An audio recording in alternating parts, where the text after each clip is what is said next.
Alrighty, good morning, folks. Hope everybody's feeling okay. I slept all right. So this will be quick and easy.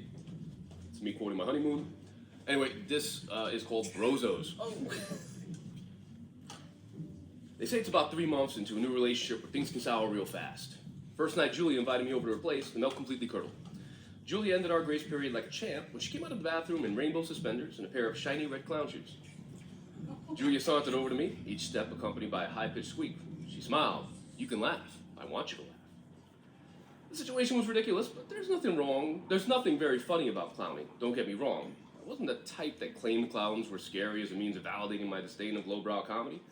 It wasn't scary or funny, and it was as far away from erotic as penetrating a mind, which might actually be worse.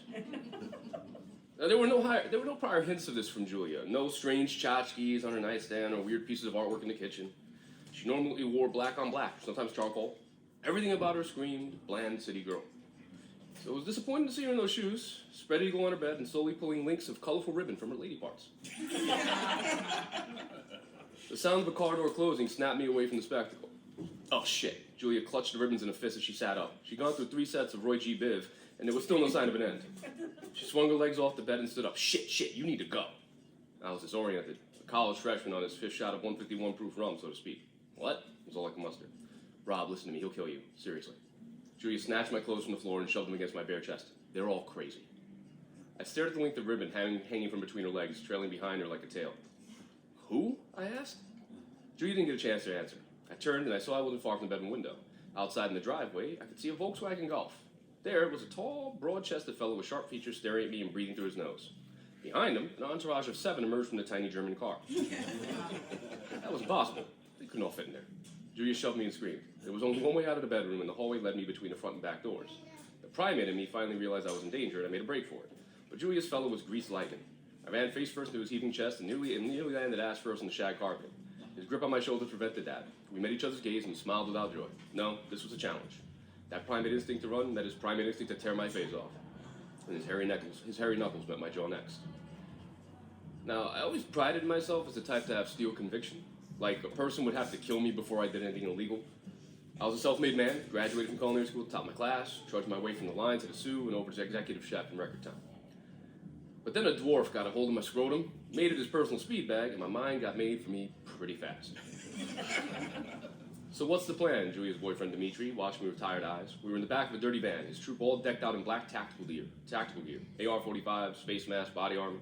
Me? I wasn't wearing a damn thing except a giant cloth diaper and clown makeup that made me look like I'd been crying. This was a bank robbery.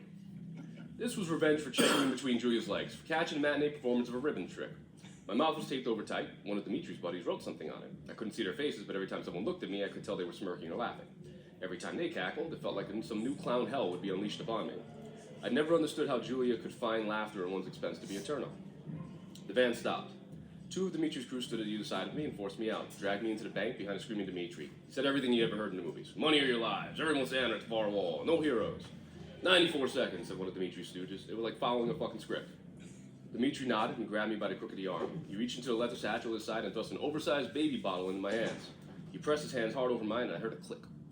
Dimitri smiled. Hold on. I didn't understand. I tried to voice my concern, but the tape wasn't letting me gab. One of the guys held his gun to my head. You stay right there. The gang emptied the registers and collected valuables off the patrons. They hightailed it out the building without a word. Dimitri lagged behind. When he got to the door, Dimitri turned. You never fuck with a brozo's hozo. He aimed his AR at me and pulled the trigger. I felt my knee give out and then the cold marble against my face. Felt like the sun was trying to tear out my leg. I blinked through tears and realized I'd let go of the baby bottle. There was a low beat coming from it. It grew louder and a little more urgent. And as I rolled on my back, I tried to ignore the pain from my leg and the sound of the people around me screaming. Brozo, I thought. Oh, I get it. And in a flare of orange and white that filled my vision, I nearly laughed. Thank you.